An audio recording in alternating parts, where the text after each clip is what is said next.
Yo, ya estamos en el episodio número 6 de Musicando la Industria y hoy tenemos un invitado chingón, Josué Melo. ¿Cómo estás, amigo? Hola, ¿qué tal? ¿Todo bien? ¿Todo bien?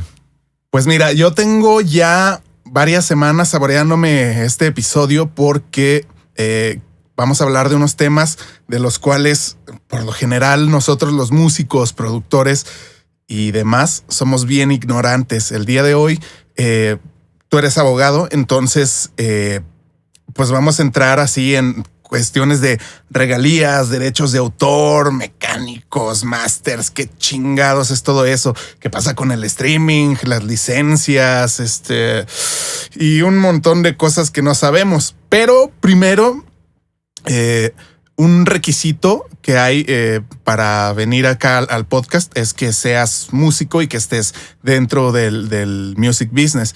Entonces, pues bueno, yo tengo entendido que tú empezaste como músico. ¿Te late si nos platicas un poquito de tu historia? ¿Cómo se dieron las cosas? ¿Cómo te convertiste en músico? Claro. Pues, yo creo que es una historia larga, ¿no? O sea, de esas historias que a todo el mundo le gusta contar. Pero que se puede hacer mucho tiempo, ¿no? Pero yo empecé tocando guitarra porque me gustaba y me terminé metiendo a estudiar la carrera de producción, ingeniería y producción de música, ¿no? La empecé en una escuela, en una universidad, pero no la terminé ahí. Me puse a estudiar Derecho, terminé Derecho y la música me seguía llamando. Pregunta, ¿por qué Derecho? Digo, siento que son como ramas bien distintas. Así fueron muy así diferente. Tus jefes de, tienes que estudiar Derecho. Fíjate que sí había ese temor, inclusive yo lo tenía, ¿no? Porque es que, como te platicaba antes de empezar el podcast, todo el mundo te dice, oye, es que ¿a qué te vas a dedicar? Es que vas a hacer música. ¿Qué estudias? ¿Qué estudias, no? Ajá. Música, no, pero ¿qué más? Sí. Y luego ni siquiera, si uno mismo, o bueno, por lo menos antes, no entendíamos la diferencia entre producir música y tocar música, pues la gente menos, ¿no? O sea, escuchaban la palabra música y era como alerta roja. No, cuidado, te vas a morir de hambre. O vas a ser un marihuano. Vas a ser marihuano, o los dos, ¿no? Marihuano muerto de hambre, ¿no? Ok. Entonces, tuve un problema en la primera universidad donde empecé a estudiar producción musical. La verdad, terminé muy enojado en aquel tiempo. Demandamos a la escuela. Creo que ya sé qué escuela es. Sí, es la... Esa mera, ¿no? Entonces, pues a raíz de ese problema, me metí a estudiar Derecho. Y también hay influenciado así como de, no, pues oye, hijo, ¿no te gustaría calar otra cosa? Y dije, bueno, pues ¿sabes qué? Voy a ver, porque de todas formas dije, la verdad es que te puedes dedicar a la música estudiándolo por tu cuenta o alguna otra cosa. Y dije, bueno, pues Derecho, ¿no? A ver qué tal. Me gustó la carrera, pero me seguía gustando la música, ¿no? Entonces terminé Derecho y me seguía llamando. Entonces por eso volví en otra universidad, terminé la carrera de producción y negocios de la música. Y al final, pues se fusionó. Me puse a estudiar una especialidad en derechos de autor. Es la única que hay en el país. O sea, ¿estabas estudiando la de producción y derecho al mismo tiempo? No. Me metí a estudiar derecho. Después de este año, del primer año, me puse a estudiar derecho, terminé derecho y luego retomé prácticamente, inmediatamente terminé una, continué con la de producción. Ajá.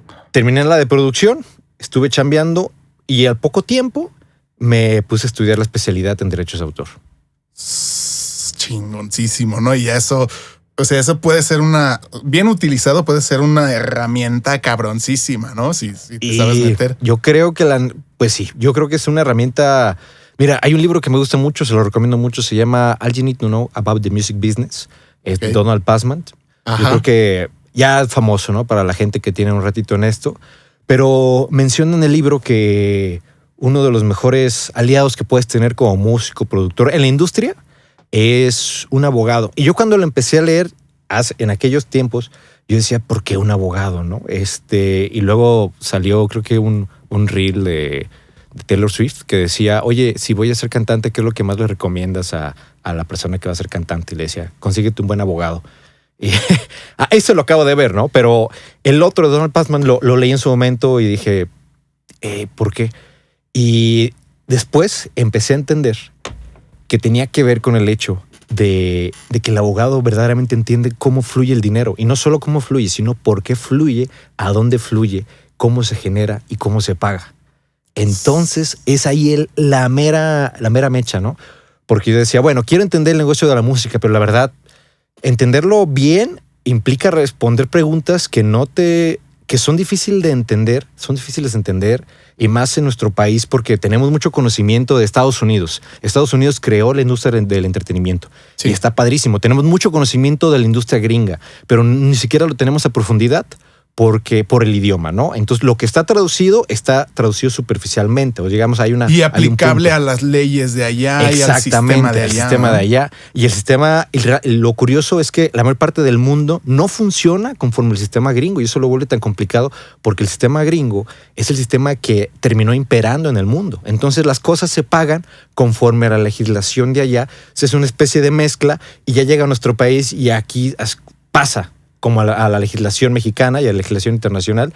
Y entonces es como de, oye, ¿por qué está esto y en la realidad está esto? Y aquí, si yo veo videos, me dicen, que regalía mecánica. Oye, si tú ves la Ley Federal de Derechos de Autor, ¿dónde está la palabra mecánico, no?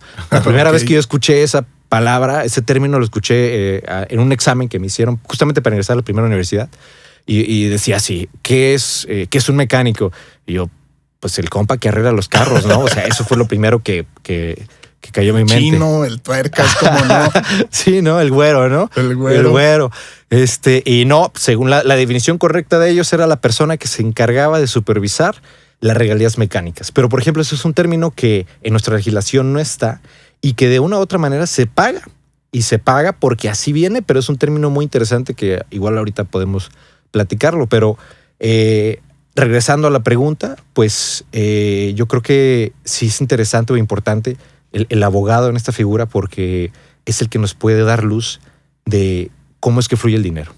Sí, claro. Me llamó mucho la atención esto que decías de comparar el sistema gringo con el mexicano, porque yo alguna vez leyendo algún libro de music business mencionaba ahí de, no sé, con lo que ahorres de tus primeros conciertos, lo primero es comprar algún transporte, una van, un camión o una cosa. Y yo, a la madre, les pagan por tocar, porque aquí tienes un proyecto y no generas como para comprarte un camioncito. O sea, y eso a un montón de cosas que ya sea que no estén en la legislación, como mencionabas, o que no se lleven a cabo realmente, por ejemplo, como las regalías de música que se ejecuta en lugares.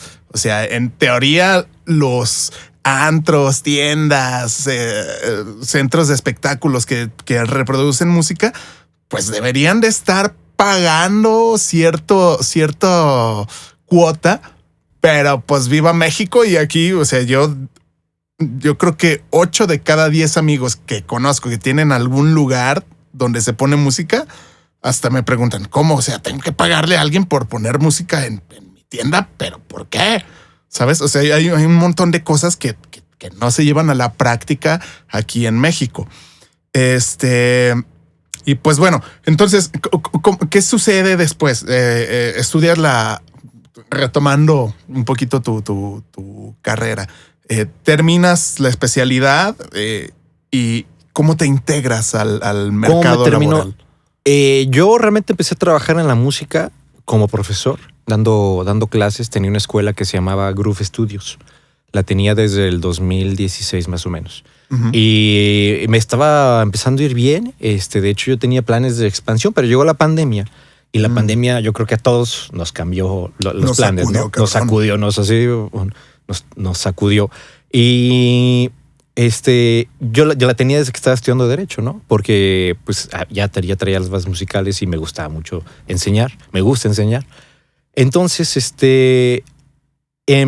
como a la mitad de la pandemia más o menos, o ya ha pasado un año, no me acuerdo, empiezo a trabajar con un abogado especialista en derechos de autor. El primero que conocí, porque cuando yo estaba en Derecho, busqué dónde hacer servicio social o prácticas sociales, prácticas profesionales con algún abogado especialista en esta área y no encontré a nadie. Pero ya en la Universidad de Producción, donde terminé la carrera, me tocó conocer al primer abogado especialista. Entonces me meto a trabajar con él medio tiempo, mientras seguía yo dando clases, y después en uno de los cursos, uno de los que era mis estudiantes era el director jurídico en Alzada. Entonces le tocó ver en la pantalla, en el proyector, que traía unos contratos y diferentes cosas ahí de un grupo con el que yo trabajaba en aquel momento. Me dice, oye, ¿tú le entiendes a todo este rollo? Le digo, Simón. Pues me pasó ahí unos documentos, me dijo, oye, ayúdame a revisar esto. Y le platiqué, pues mira, creo que está este punto aquí y acá. Y me dice, ¿no te gustaría venirte a chambear acá en Alzada donde estoy yo? Tenemos mucha chamba. Y dije, pues puede que no. Digo, pues a ver cómo está la cosa. Y como la escuela no estaba tan bien, o sea, por todo lo de la pandemia, dije, la verdad ya me sentía cansado y decía, pues también quiero en ese momento explotó Alzada, ¿no? O sea, sí, es que fue justamente que Santa Fe se fue para arriba. Ajá. Entonces, y se llevó a los otros artistas con los que Alzada estaba trabajando, ¿no? Que fue Lefty, SM, Joss Bones, Neto Peña, creo que a lo mejor un poquito de Alma Negra y otros por ahí, pero los fuertes pues sí fueron ellos. Entonces justamente fue en esa ola, ¿no? Entonces agarré esa ola. Te subiste a la tabla así. Me subí a la tabla. Sí, casi. Sí, y prácticamente así me incorporé a Alzada. Y de hecho, estando en Alzada es cuando hago la especialidad de derechos de autor. Porque trabajando con este abogado me di cuenta que había muchas cosas más. Empecé a entenderlo más a profundidad. Porque la verdad es que ni estando en la Facultad de Derecho en la Universidad de Guadalajara, ni estando en otra universidad donde terminé de estudiar producción o cosas de la música, realmente entendía bien cómo funciona la cosa, ¿no? Entonces, ya en Alzada, en el día a día, dije, oye, llegaban contratos de todos lados, ¿no? Y llegaban cosas y necesitaba yo entender cómo fluía el dinero. Y fue que empecé a preguntar y vi la necesidad de seguir avanzando. Entonces me metí a esta especialidad, la acabé y en el mismo trabajo diario, pues es donde te vas puliendo. Por supuesto. Oye, yo creo que lo primero de lo que se debería de hablar cuando pensamos en derechos de autor y todas estas cuestiones es tratar de hacer como una pequeña diferencia, ¿no? Entre derechos de autor y derechos de como intelectuales o todo este rollo, ¿no? Claro, no, totalmente. Fíjate, mucha gente tiene la idea de que derechos de autor, tiene la gente la idea que derechos de autor solamente es para el autor. Pero no, realmente es para más personas que están alrededor del autor. Pero voy un poquito más para atrás. Para los que estamos desde ceros, aquí en el podcast, la propiedad intelectual es el área del derecho que se encarga de proteger y ayudar a comercializar lo que sale de nuestra mente, ¿no? Y de la propiedad intelectual salen dos grandes áreas. Es la propiedad industrial y los derechos de autor. En la propiedad industrial están todo lo que son patentes, marcas y cosas como invenciones. Sale todo lo que tiene un aprovechamiento industrial directo que no tiene que ver con el arte, con el corazón, ¿no? Es yo inventé esto y voy a fabricar, venderlo y hacer 1000 unidades. Inventos, fórmulas. Todo eso. Exacto, secretos industriales, prácticamente eso. Y en el lado de derechos de autor está todo lo que tiene que ver con el arte y con los libros. Y el derecho de autor no solamente, surge del autor, pero nos ayuda o sirve y protege a todas las otras personas y entidades que están alrededor del autor. Por ejemplo, una canción, tan sencillamente como una canción, la crea el autor, ¿no? Anteriormente la tocaba otra persona, que es el intérprete ejecutante, y la producía, la grababa en un fonograma, en un archivo sonoro, el productor musical, el productor fonográfico, que a veces podía ser el productor musical, pero no me quiero meter a otras cosas. Entonces, por lo pronto estaba el compositor, el autor, el intérprete y el productor, el que pagaba y financiaba la producción de ese disco, ¿no? Entonces estaban estas tres figuras importantes. Y luego también estaban, en su momento, las que ponían la canción en la radio y la televisión. Entonces, los derechos de autor realmente también están relacionados hacia allá. Y estos últimos se llaman derechos conexos, porque son como derechos vecinos, ¿no? De hecho, la traducción al inglés son derechos vecinos. Y prácticamente lo que quieren hacer es cuidar y proteger la obra del autor y cómo se comercializa y se relaciona con las demás entidades. Entonces aquí donde entra la figura del abogado y donde entra la figura de la comercialización y las licencias.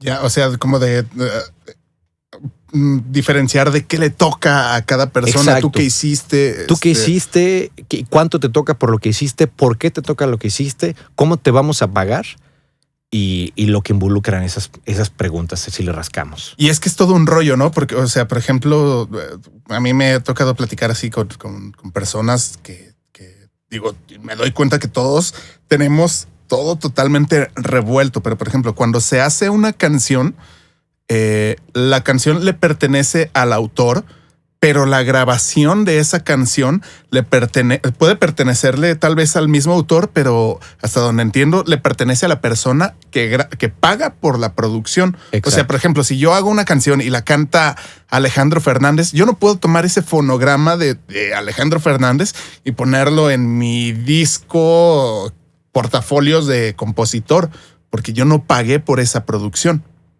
Es más o menos algo así como funciona, ¿no? O sea, sí, aunque sea mi canción, esa grabación le pertenece a alguien más y creo que es importante diferenciar esas dos cosas que son totalmente distintas. La canción, que es como la idea, la concepción de la idea y la impresión en un fonograma, ¿no? La producción como tal. Sí, claro, el archivo sonoro, el fonograma, es de otra persona, de la persona como es tú, o quien pone los recursos económicos, humanos y materiales para hacerlo, ¿no? Es prácticamente quien pone el dinero, generalmente. Y también se puede extender a otras personas. Por ejemplo, vamos a suponer que aquí en Casa Groovy llega alguien y le dicen, oigan, me ayudan a grabar. Ustedes tienen todo, ¿no? Para grabar. Y a lo mejor ustedes no tienen que meterle un peso físico, ¿no? A lo mejor ustedes, pues ya tienen sus gastos cubiertos, tienen el equipo, pero le van a meter pues horas nalga, le van a meter su trabajo, ¿no? Entonces, de una u otra manera, ustedes tenían el equipo y los recursos humanos para hacerlo. El dinero no le metieron, pues bueno, no le metieron directamente, pues le metieron indirectamente. Y al final de cuentas, ustedes en este caso serían los productores. Y aquí sí coincide el punto donde son productores musicales que también son productores de fonogramas. Ok. Y también... digo, neta, sí soy muy ignorante en este aspecto, pero, por ejemplo, actualmente casi todo proviene de plataformas digitales, ¿no? Spotify y todo eso. Y los derechos, estos que se llamarían derechos de máster, es correcto, ¿no? Para la legislación estadounidense, sí. Si lo ponemos en un papel, si en un contrato te digo, vamos a llamar al fonograma el máster, entonces se vuelve igual también. O sea, sí.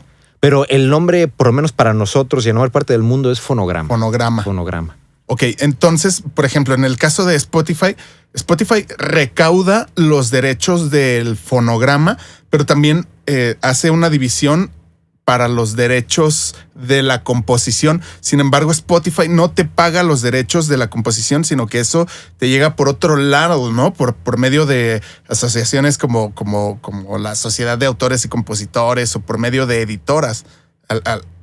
Por ahí va. Sí, claro. Estoy así totalmente fuera del hoyo. Sí, no, está muy interesante. Y luego aquí nuestra legislación, como a las tres figuras que te mencionaba, se les tiene que pagar y luego tú dices, bueno, por un lado, Spotify te tiene que pagar por la composición, por el uso de la composición.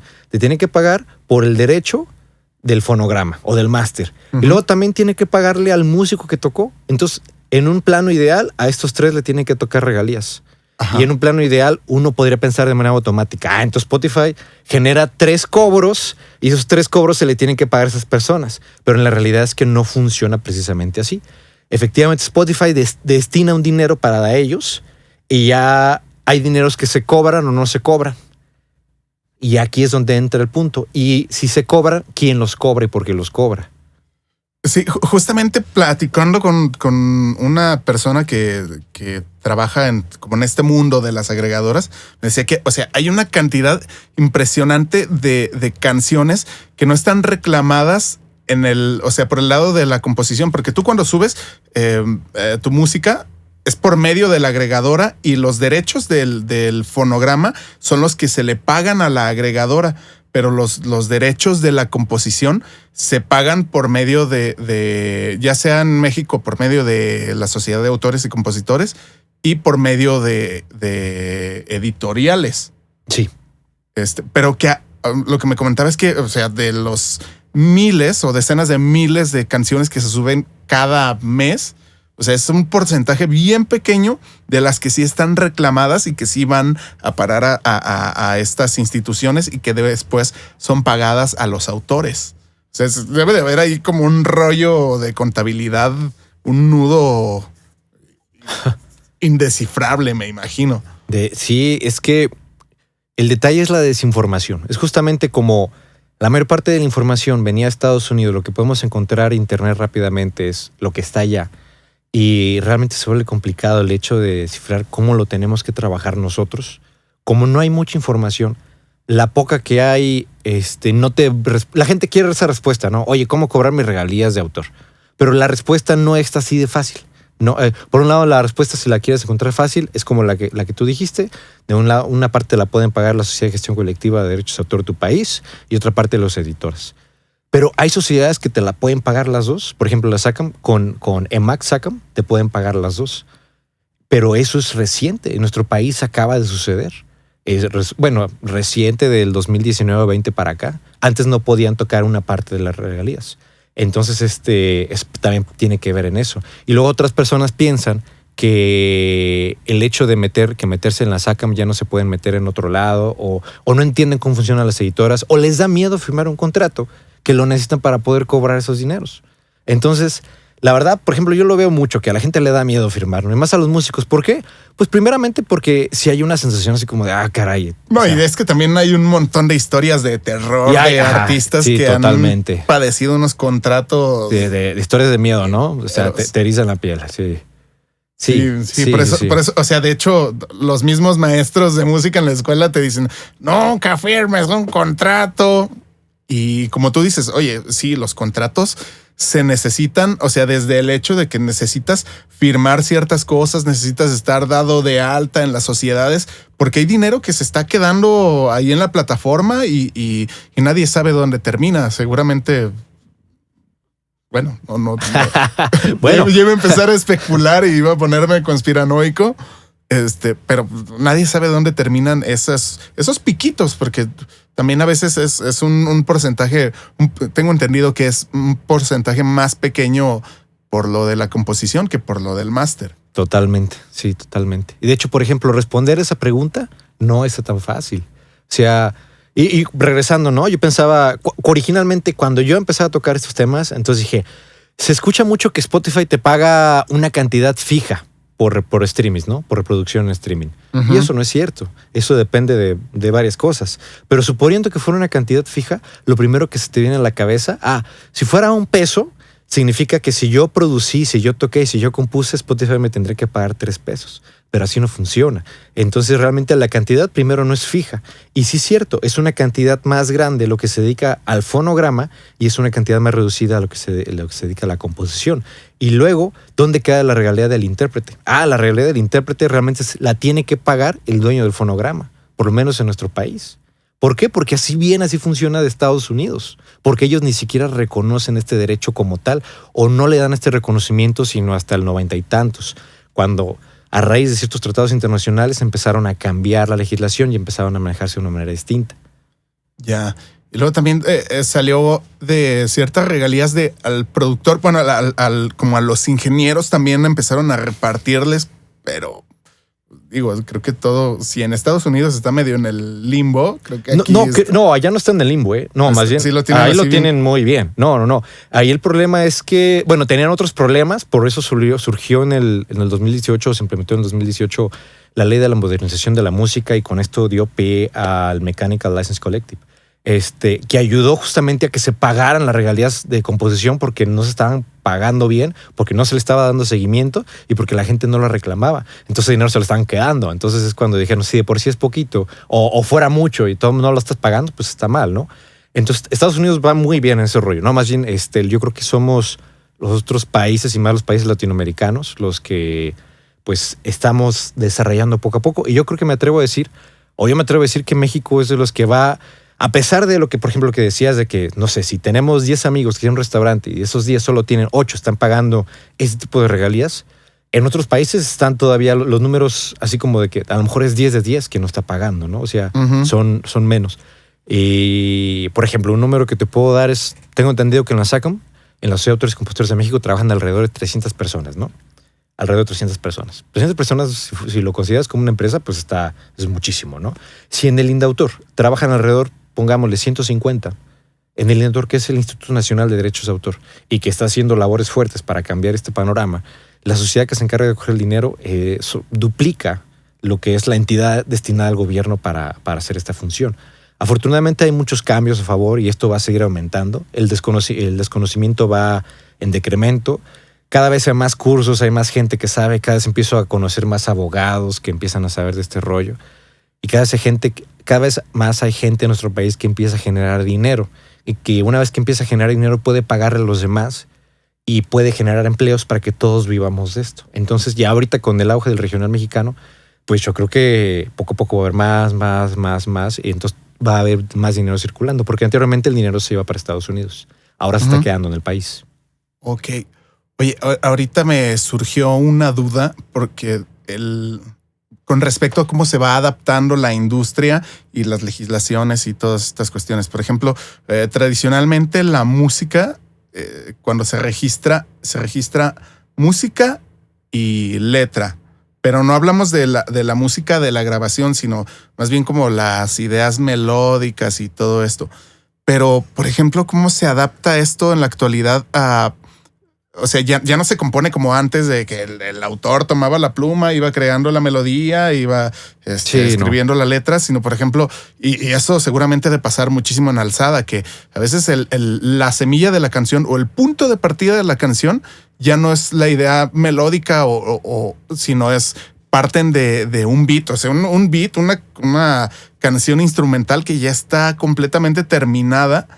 ¿Cómo se ha adaptado o cómo lo manejan, por ejemplo, en los géneros urbanos, que es una canción, el instrumental que ya está terminado y luego se le sube la melodía, ¿no? Encima y la letra rapero encima. O lo que sea. Sí, pues bueno, pasan muchas cosas, pero hablando legalmente, como decías, la música se divide en dos, en música y letra, en 100% de música y en 100% de letra. Si fuera únicamente la letra, estaríamos considerando que no hay melodía. Entonces, de hecho, si llegara un registro así como letra, prácticamente lo meterían como una obra literaria.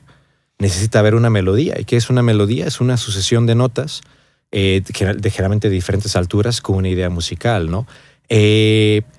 Cuando llegan estas dos, cuando se mezcla la base que tenemos y llega alguien más y le pone la melodía encima, junto con la letra, realmente es un proceso de creación natural. Y aquí está muy interesante porque uno piensa, bueno, es que si compusiste de una manera, la repartición de derechos es diferente. No necesariamente, porque a final de cuentas, a lo mejor el beat se hizo en ese momento. Si el beat se hizo en ese momento o lo hicieron los artistas en ese momento, estuvieron involucrados de una u otra manera en la creación del beat, ¿no? Como esta base armónica y rítmica. Y suponiendo que la canción ya estaba, a no ser que la registren de manera distinta, si al final deciden todos registrarla como de tal manera, así quedaría. ¿Por qué? Pues por voluntad de las partes, porque eso tiene mucho que ver aquí. Y lo importante es que se dividan respecto a la participación que tienen, porque ciertamente la persona que pone melodía y letra también se apoya o tiene una participación en la música. Y la persona que hizo solamente la música, pues entonces ya no tiene una participación tan alta ya no tiene una participación en la letra, ¿no? Pero lo que hacen muchas veces, y de hecho es como se clasifica en la doctrina del derecho de autor, y qué es la doctrina, ¿no? Es como los pensamientos más así guau de los abogados que se dedicaron a esto y que como que dieron pase a todo esto. Y dicen, bueno, una obra musical, el reparto de una obra musical se considera perfecta cuando la repetición es equitativa, es igualitaria, sin ponernos a dividir, tú hiciste esto y yo hiciste eso. Realmente el producto o la canción, para no verlo como un producto, se hace con todos, ¿no? Y eso es como una obra perfecta. Y una obra imperfecta es cuando ya nos empezamos a dividir. Oye, que tú hiciste esto y que yo hice lo otro.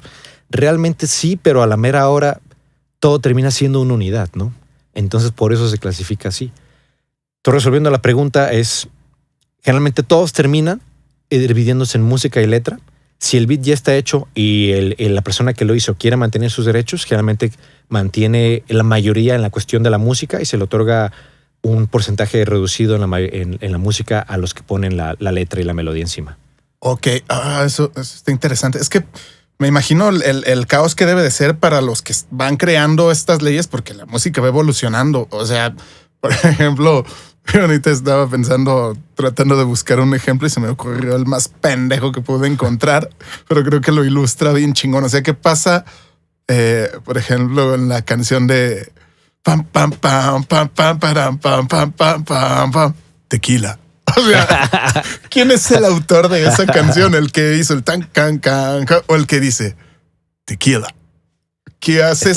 Está ¿y qué haces? ¿no? O sea, si tienes ciertas legislaciones y hubiera un conflicto entre las partes, o sea, el juez o el abogado diría, no sé qué hacer con esto. Nunca había tenido un caso de este tipo. Supongo que debe de ser algo de constante evolución, ¿no? Sí, fíjate que yo creo que otra vez Estados Unidos va más adelante, otros países, porque aquí en México, como antes no había tanto dinero en esta área, o por lo menos no tan accesible, generalmente los casos se terminaban resolviendo en arreglos.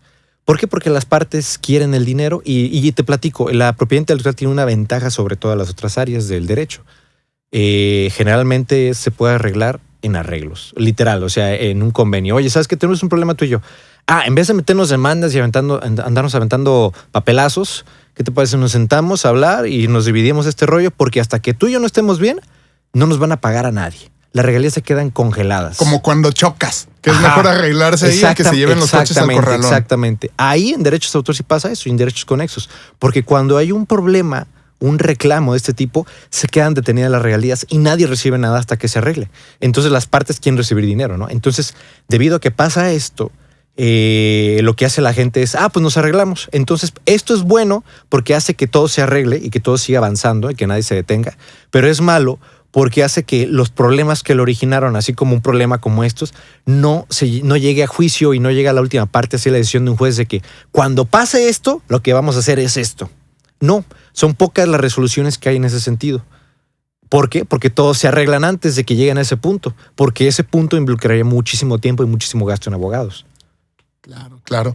Oye, y te ha tocado, por ejemplo, ahí en Alzada que de pronto no se pusieron de acuerdo, o sabes que esta rola es mía, o a mí se me ocurrió esta parte y me toca más por esto. Yo hice el coro de la rola y eso le hizo un hit y debería de corresponderme más. ¿Te ha tocado ser mediador incluso entre personas que son del mismo equipo ahí?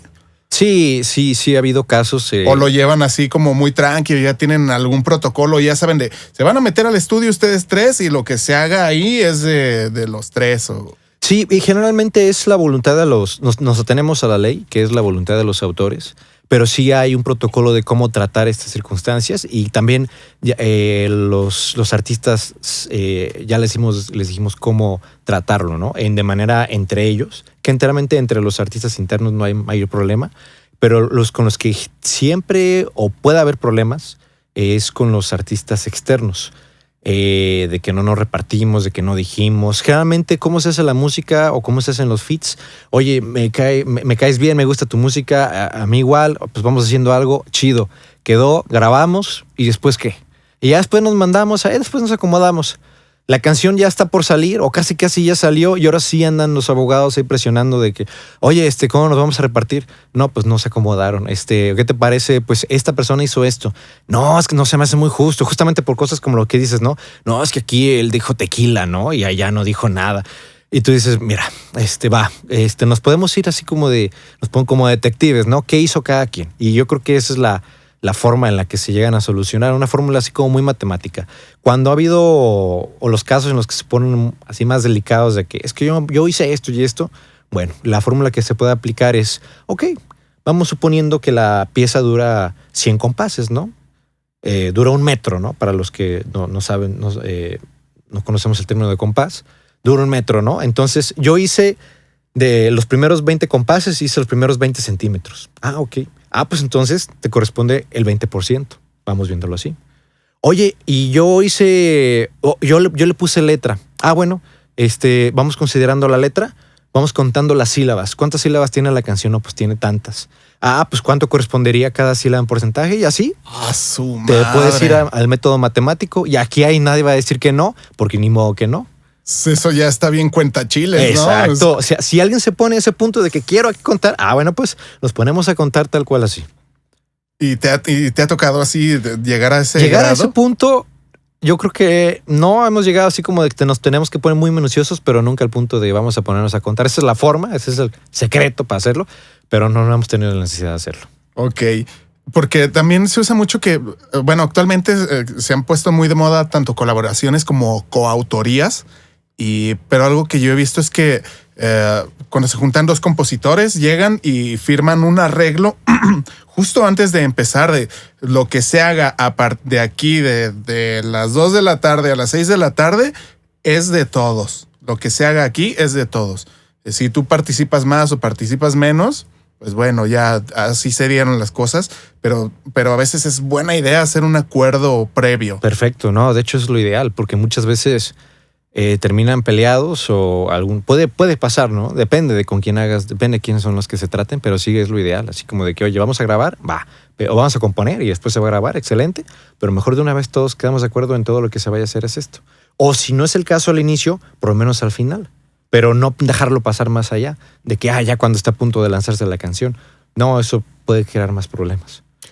Oye, tengo dudas sobre cuál sería el kit de registros que deben de preocuparle a un autor. O sea, registros de nombre, registros de marca, registros de las canciones, de su imagen. ¿Cuáles son las cosas que deberían de preocuparle y ocuparle al artista para, o sea, que se ponga las pilas, pues? Porque, no sé, se han oído, por ejemplo, casos de un artista que quiere sacar, no sé, tiene un arreglo con una marca de tenis y van a sacar marca de tenis los cacahuatopos, ¿no? El modelo de los cacahuatopos, pero resulta que los cacahuatopos es una marca de cacahuates que está ahí en Oaxaca.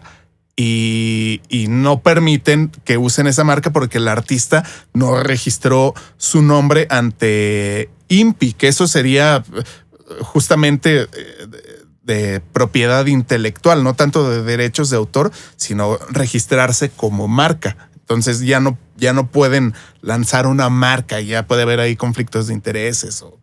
¿Qué es lo que necesita el artista registrar así de base? Pues primero que nada sus canciones, ¿no? Es lo ideal. El nombre artístico de nuestro país se puede registrar o se debe de registrar de dos maneras. Como les platicaba, la propiedad intelectual se dividía en propiedad industrial y derechos de autor, y cada una de estas dos áreas tiene una institución en nuestro país. La propiedad industrial tiene el INPI, que es el Instituto Mexicano de la Propiedad Industrial, y los derechos de autor tienen el Instituto Nacional de Derechos de Autor. En este caso, el nombre artístico se debe registrar ante los dos, ante el INPI como una marca y ante el INDAUTOR como una reserva de derechos al uso exclusivo. Ahora, ¿lo hacen en realidad? No. ¿Por qué? Primero por desconocimiento, luego por costo. La reserva de derechos tiene un costo aproximado de puro pago, lo que tenemos que pagar al gobierno, de 5,000 pesos. La marca de 3,000. Entonces, si lo ponemos así, son 8,000 pesos, ¿no? ¿Se puede registrar uno y luego otro? Sí se puede registrar. Si fueras a hacerlo así, te recomendaría primero la reserva de derechos y luego la marca, pero sí se tienen que hacer estos dos. Ahora, si el artista saca un producto, como por ejemplo mercancía o algo especial, también eso lo tiene que registrar como marca. Entonces aquí tenemos el registro de sus obras, el registro de su nombre artístico ante dos entidades distintas, que es la reserva de derechos, bueno, ante dos entidades, que es el INPI y el INDAUTOR, mediante la reserva y mediante la marca. Y si él es el que produce sus archivos, sus fonogramas, entonces lo ideal sería también que registrara el fonograma ante el INDAUTOR. Ok. Yo también tenía por ahí alguna duda, porque, o sea, sé que las regalías, o sea, se producen por medio de, digamos, de reproducciones, pero, o sea, pueden venir de un montón de fuentes. Actualmente está el streaming, incluso en la radio, si se reproduce, se supone que debería de generar, pero cuando la música se toca en lugares, en antros, en tiendas, en centros de espectáculos, o la toca un DJ, o licencias, o música que se utiliza, por ejemplo, en videos de YouTube, o covers que se hacen, o sea, sé que las regalías pueden llegar por un montón de cosas. Son, las que se me vienen ahorita a la mente, pero si pudiéramos partir, por ejemplo, de si mi música se toca en algún antro, se supone que el antro debería de pagarme. Debería de pagar. Pero obviamente no le va a pagar directamente al autor, sino que lo paga por medio de entidades, tengo entendido. ¿Cómo funciona esto? Súper. Es una pregunta excelente. ¿Son sociedades de gestión colectiva o sociedades de gestión, sociedades de recolección, performance royalty, ¿cómo es? Las performance royalty organizations, las PROs en inglés? Tienen diferentes nombres, pero a final de cuentas es lo mismo. Son entidades que se encargan de recaudar, licenciar y supervisar derechos. ¿Qué significa todo esto? ¿Cómo surge? ¿No? No surge en la industria de la música, de hecho surge en la industria del teatro. Y vamos a irnos a 1800, a finales de 1800. Las personas que creaban las obras de teatro se utilizaban en diferentes áreas en un mismo país, ¿no? Vamos a suponer que en un teatro 1, en teatro 2, teatro 13. En diferentes ciudades, pero a lo mejor el dramaturgo no tiene la posibilidad de ir a andar revisando, ¿no? De que, oye, yo tengo que andar ensayando la obra de teatro. Si me la paso creando, también ellos mismos eran los que la vendían, ¿no? Entonces ellos no tenían tiempo para andar así revisando. Y había muchas personas que se dedicaban a eso.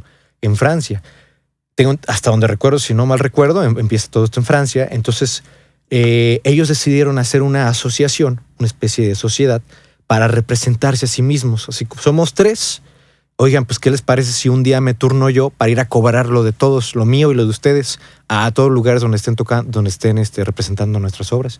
Y dijeron, sí, pues a todo dar. Y así yo me dedico a hacer arte y me dedico a representarlas ante el público. Y entonces este modelo se vio que era excelente y se pasó a la industria de la música. Entonces surgen las sociedades de gestión colectiva de la música. Y aquí en México está la Sociedad de Autores y Compositores de México. Cada país generalmente tiene una. Hay países donde hay varias, como Estados Unidos, que está BMI, ASCAP, la CISAC, pero generalmente es una al menos, ¿no? Y entonces estas entidades se encargan de cobrar la explotación en un país. ¿Y cómo funciona esto?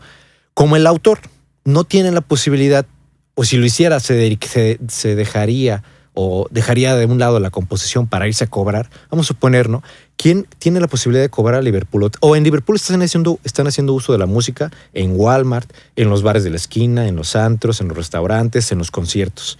Si el autor se dedicara a ir a cobrar, a lo mejor sí pudiera hacerlo, pero es que es demasiado. Es demasiado. Vamos a suponer que pueda hacerlo, pero ya se dejaría de un lado el hecho de componer, ¿no?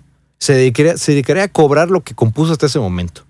Entonces, para evitar eso, la sociedad se encarga de hacerlo. La sociedad se encarga, tiene gente especializada en distintas áreas, y una de estas áreas es el cobro, ¿no? El ir a cobrar. Yo a Liverpool, a ver, oye, ¿qué estás haciendo, no? Que imagínate un Liverpool sin la música de fondo, o un Walmart. Imagínate las discusiones, ¿no? A lo mejor de que una pareja de novios discutiendo ahí, una familia o algo, ¿no? O sea, la música tiene una utilidad directa. O imagínate un antro sin música. No, imposible. No, o un bar, ¿no? O sea, no, pues mejor voy a mi casa y pisteo con mis amigos ahí. ¿Y al antro a qué vas? Pues al antro vas a pistear y también vas a ver a quien conoces, sí, ¿no? Pero lo que hace, por ejemplo, al antro es la música, la selección que hace el DJ de la música. Exactamente, es parte de eso. Entonces, la música se vuelve muy importante. Y tanto es así que la sociedad de gestión colectiva tiene que ir a cobrarles a todos y hay un tabulador específico para todos estos, dependiendo del tipo de uso. En este caso es comunicación pública de manera general. Y así se ve en nuestra legislación. De hecho, tiene submodalidades, pero el papá es la comunicación pública, ¿no? Ese es el derecho. Entonces ellos cobran todo del artista, ¿no? Vamos a suponer que es un artista mexicano. Ellos tienen, la SACM tiene oficinas en cada estado y tiene gente en cada estado que se encarga de ir a tocar puertas de que, oye, vengo de la SACM, vengo a cobrar los derechos de autor a su establecimiento. Y justamente la SACM es la más vieja porque es los primeros derechos que se reconocieron y es la más grande y la más fuerte porque es la que ya pudo expandirse a través de todo el país. Imagínate el proceso de ir a tocar a los restaurantes y decirles, oye, tenemos que pagarles, o mejor dicho, tenemos que cobrarles, oye, pero yo tengo Spotify aquí y ya estoy pagando Spotify, fíjate, es el premio, ¿no? Es más, hasta tengo 2 Deezer y Spotify. Sí, mi amigo, pero eso es uso doméstico. Aquí, si tú quieres hacer uso de la música, es uso comercial y es diferente. Entonces, el tener que cambiarle el chip a la gente y hacerles entender que la música se tiene que cobrar y se tiene que pagar, pues otra cosa. La SACM lleva haciendo ese trabajo desde los 50, si no mal recuerdo, desde que se fundó aquí en nuestro país, ¿no? Y es la más fuerte por eso mismo. Entonces la SACM lo hace. Vamos a suponer que lo hace de manera exitosa o que lo hace al nivel que puede. Recobra todo ese dinero. Ok. Pero no solamente lo hace para un artista o un autor. Lo hace para todos los autores con la que la SACM tiene firmados. Como podríamos estar tú, yo, Félix, ¿no?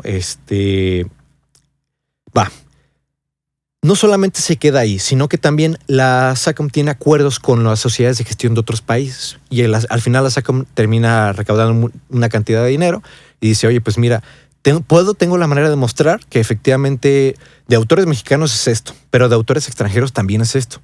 Entonces, ¿qué hace la SACM? La SACM le llama a la Sociedad de Gestión Colectiva de Estados Unidos y le dice, oye, tengo dinero de tus autores aquí, te lo voy a pagar.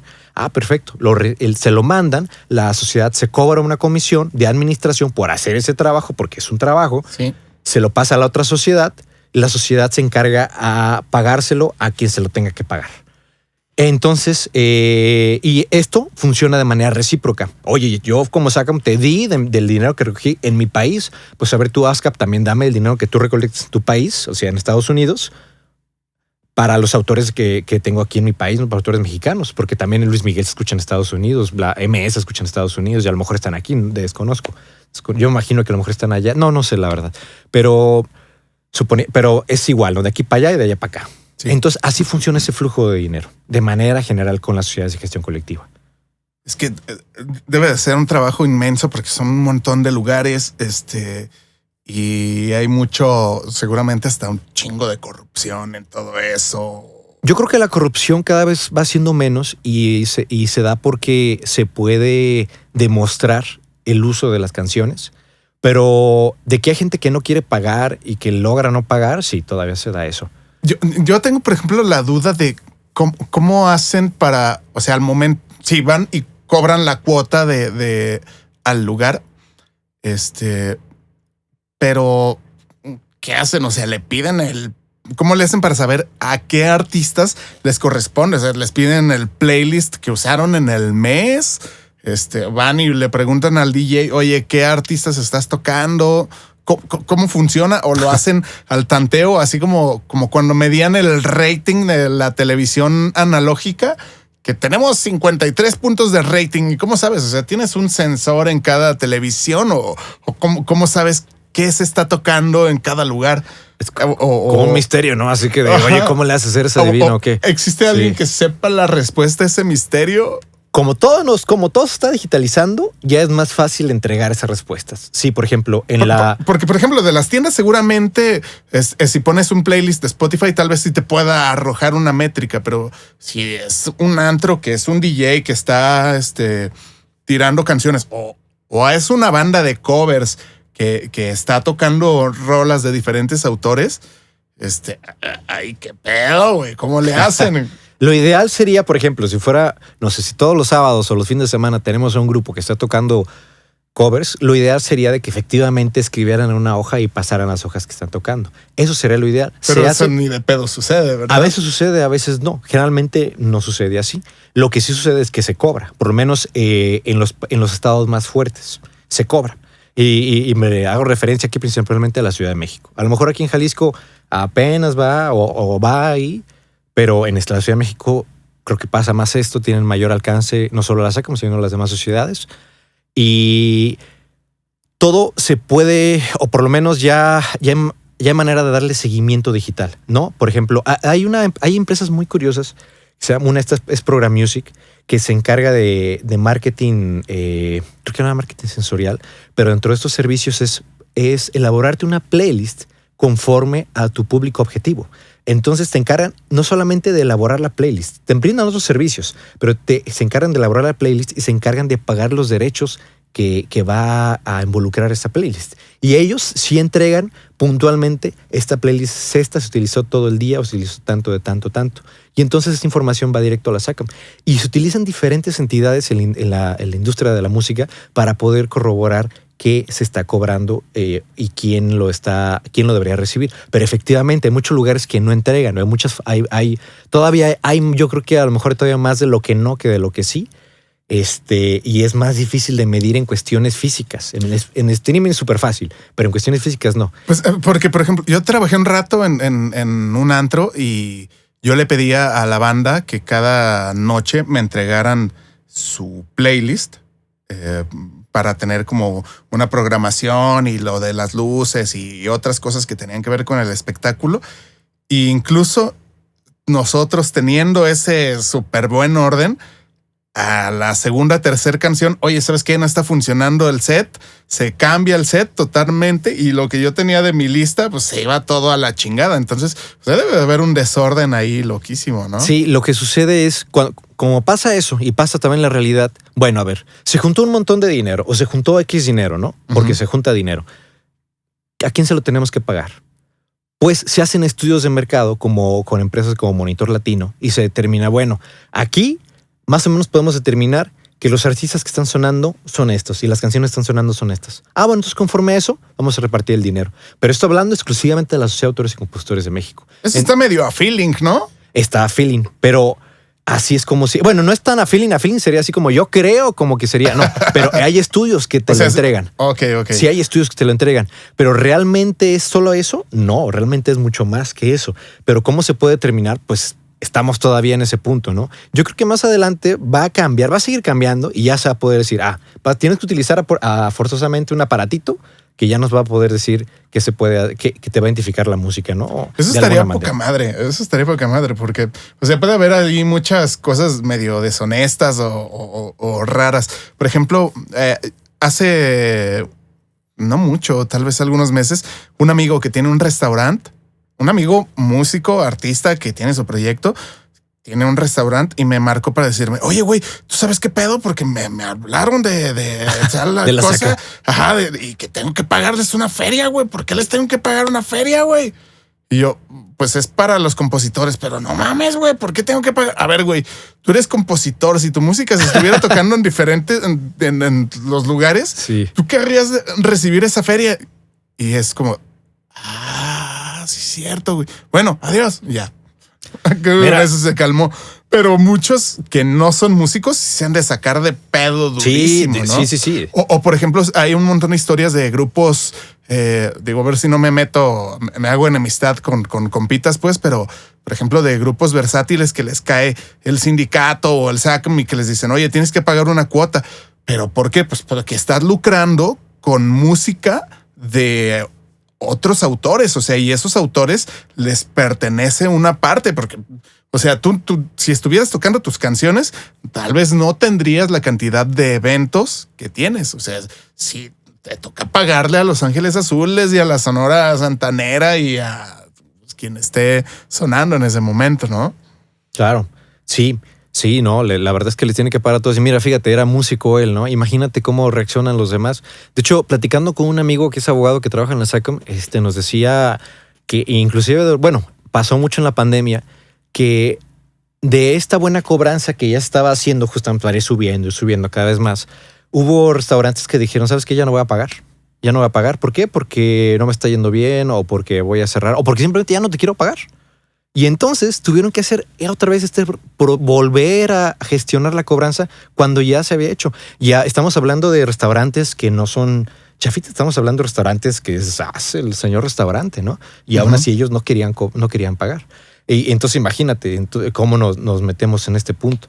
Ahora, ¿qué te vas? Si te vas a una tienda menor, pues va a ser más difícil, ¿no? Y luego también ellos apenas como que están haciendo su luchita para sobrevivir. Entonces, que me imagino que en las tiendas grandes, o sea, no sé, Walmart o Sanborns, o sea, ellos más bien reciben un servicio de lo sé porque tengo un amigo que se dedicaba a hacer playlist para tiendas y supongo que él es el que debería de reportar. Exacto. A SACM. Esto es lo que se está tocando. Y por eso dicen también que algunos de los géneros musicales más lucrativos en esta cuestión de reproducciones pública es la música departamental o música de elevador, porque pues, son canciones que se están tocando en una tienda día desde en la mañana hasta en la noche y están ahí dando vueltas, sonando, no sé, en todos los Sanborns de México. ¿Todavía existe Sanborns? Creo que sí, ¿no? Sí, hasta donde me acuerdo. En Gigante, por ejemplo, güey, ponen unas rolonas y ya me debrayé. Bueno, pero bueno. Ok, tengo otra duda también. Por ejemplo, la música que se pone, por ejemplo, en videos de YouTube.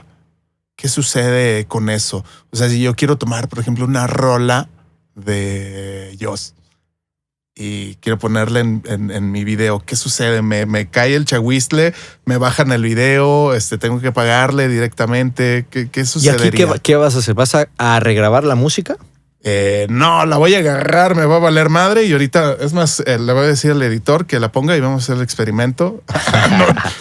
De todos modos, todavía no estamos monetizando, entonces no hay pedo. No, pero ¿qué sucedería? Por ejemplo, si yo agarro así de huevos, bajo la canción pirata en MP3 y se la pongo aquí de fondo a esto, ¿qué sucedería? Pues si la llega a detectar la tecnología de identificación de contenido de YouTube, podrían pasar varias cosas. La primera es que el video se mutearía, ¿no? La segunda es que te llegará una notificación de infracción, te podrían tumbar el video.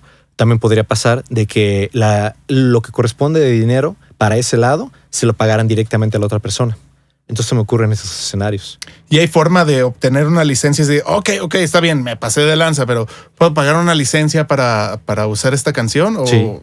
Sí, se pueden obtener. ¿Y licencias? ¿Eso se tiene que hacer previamente o ya cuando te cayó el...? Es curioso, fíjate, es una muy buena pregunta. En Estados Unidos existen licencias obligatorias. De hecho, yo creo que no han escuchado mucho de la licencia mecánica obligatoria.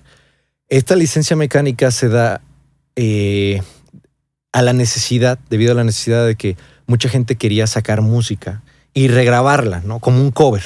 Quería regrabarla, hacer un cover, pero era muy difícil contactar a los autores para pedir permiso y para pedirles esta licencia, ¿no?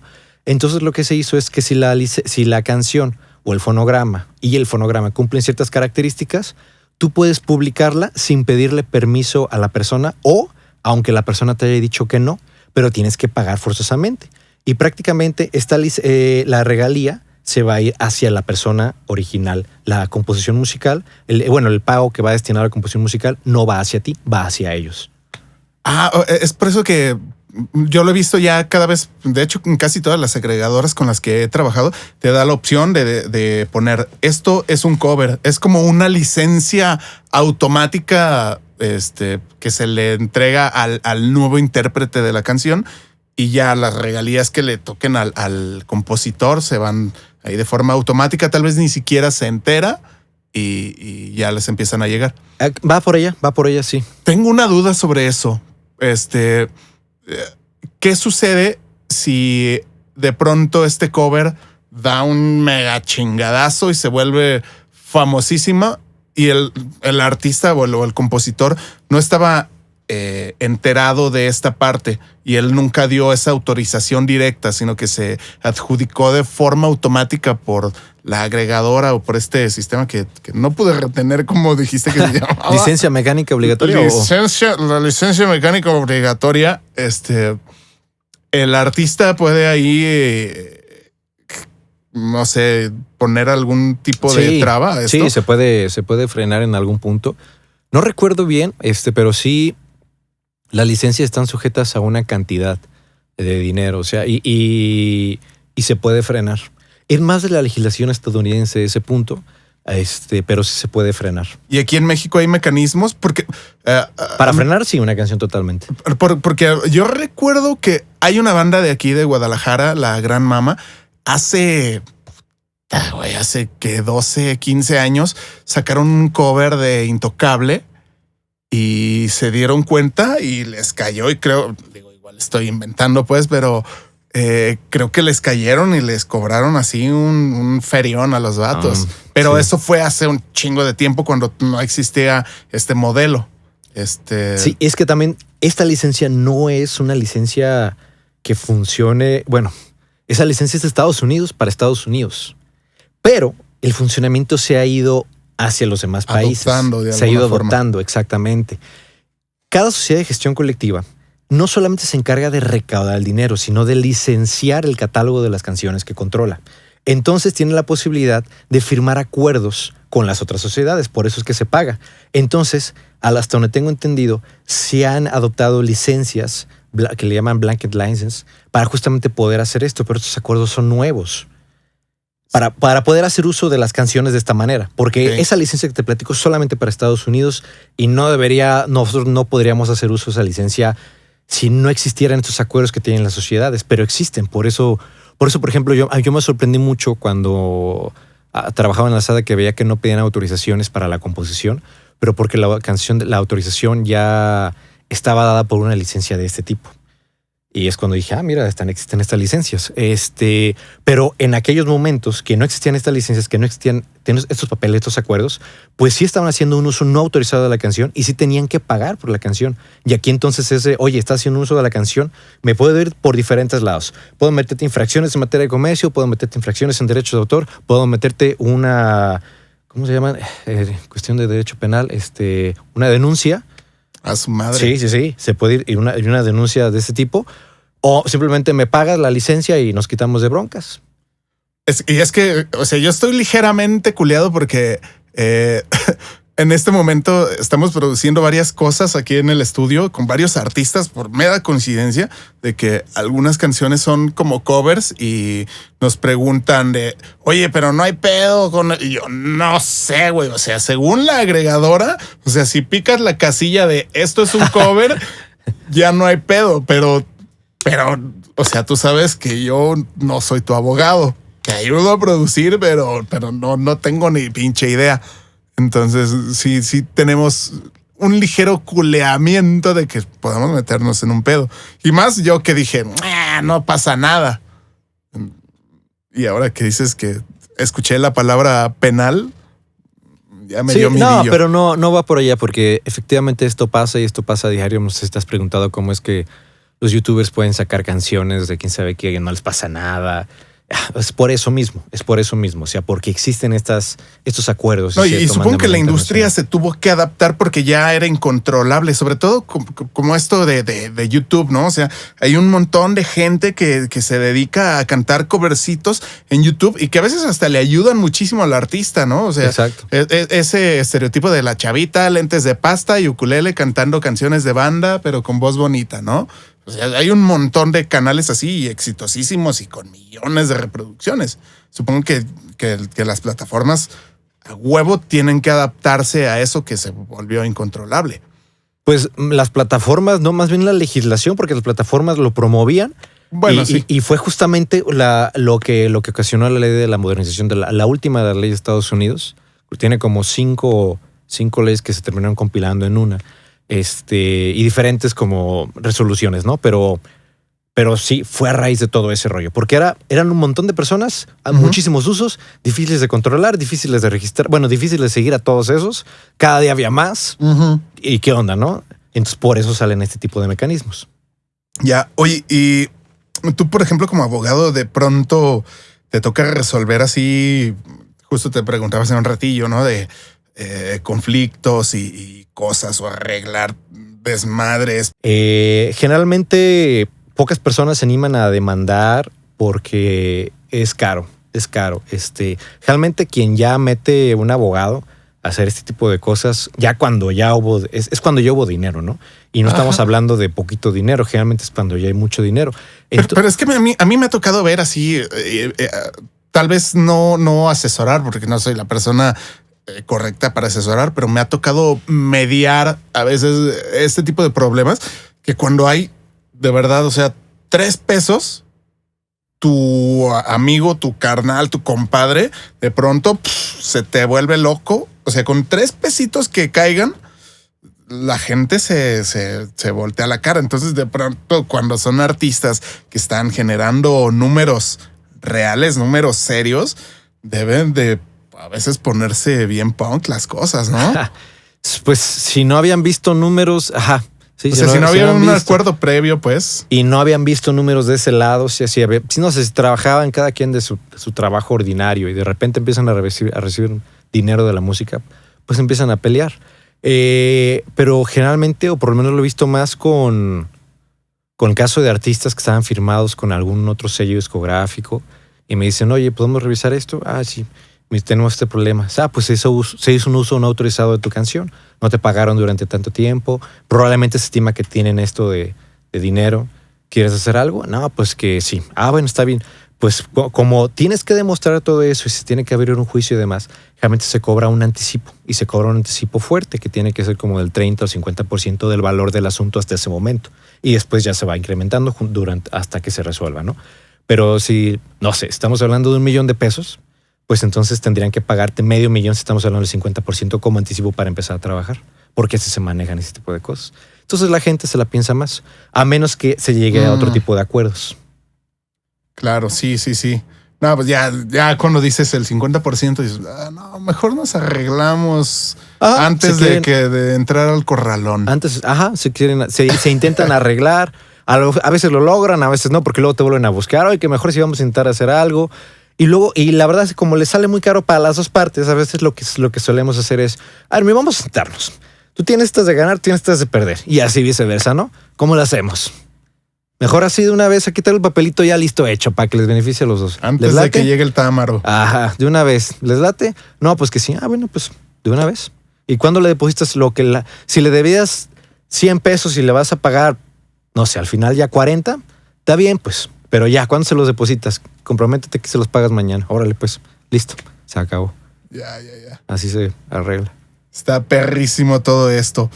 Oye, ¿algún tip que puedas compartir para artistas que van empezando? Bueno, seguramente artistas que apenas van muy en sus inicios, tal vez no necesitan un abogado, tal cual como no necesitan un contador o un tour manager, ¿no? Tal vez está demasiado sobredimensionado, pero artistas que tal vez ya están empezando a ver sus numeritos, algún checklist de cosas que deberían de tener, algo que puedas ahí comentarnos. Sí. Yo lo que más les recomiendo es que se informen, que tomen cursos de derechos de autor. Quien entiende el derecho de autor, los derechos conexos, entiende cómo se paga y por qué se paga.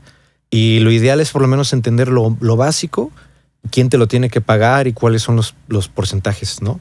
Y ya con que entiendan eso, qué te pueden hacer, qué no pueden hacer y qué se puede hacer, con eso yo creo que ya las tienes de ganar. Efectivamente hay contratos muy rebuscados, muy raros. Las formas de redacción de los contratos a veces vienen pues muy, muy extraños. Pero si tú lo lees, si tú tienes conocimiento y con el conocimiento que tienes, crees que puedes solucionarlo o por lo menos lo entendiste con tu lenguaje normal, pues ok, va. Cuando te llegue el contrato que no seas capaz de entender, ahí sí te recomiendo bastante que vayas con un abogado. Y véanlo de esta manera, ¿no? Yo sí lo veo en ese sentido de que, oye, como productores, porque yo también soy productor, nada más que ya no me dedico a producirle a los demás, ya porque son puros proyectos personales los que hago. Pero si como productor invertimos que en micrófonos, que en monitores. ¿Cuánto sale un micrófono? No, pues tanto. Unos monitores, tanto. Si prácticamente en tu estudio llegas a dedicarle, no sé, así bajita la mano, $100,000, ¿por qué no dedicar una asesoría? ¿Por qué no dedicar una revisión de contrato que te puede salir de $1,500 a $2,000, ¿no? Si son un contrato sencillo. O ¿por qué no dedicarle, oye, si voy a estar grabando a músicos o algo más, ¿por qué no tener un contrato marco que te va a salir caro? O bueno, a lo mejor lo vas a ver caro porque te lo van a cotizar a lo mejor en $15,000, pero es un contrato que te va a proteger de eventos, si llegan a pegar las canciones, o yo creo que sí, eventualmente llegan a hacerse, la cantidad de dinero que se puede hacer es increíble. Y si tú te protegiste, véanlo como una inversión. De que, oye, ya con este contrato ya las tengo de ganar, ya puedo cobrar esto. Si no lo hubiera tenido, está muy difícil. Y sí hay muchos casos así. La gente piensa que no va a pasar nada.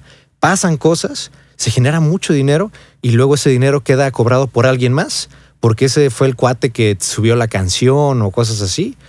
Y dices, oye, esa canción tiene 100 millones de reproducciones y yo no tengo ni un peso de eso. ¿Cómo hay que? ¿Quieres cobrarlo? Ok, ya sabes lo que te va a salir, lo que te va a costar el abogado. Si el negocio ya generó $1,000,000, el abogado te va a cobrar de un 30 o un 50% como anticipo. ¿Qué te conviene más? ¿Pagar $15,000 de un contrato marco o pagar $500,000 para iniciar el juicio? Claro. Ay, güey, qué feo. ¿Sí? Ya no quiero saber más. Vamos a terminar este episodio aquí. No, bueno, yo creo que los temas podríamos aventarnos sin pedos 1, 2 o 3 capítulos más y no terminaríamos de entender.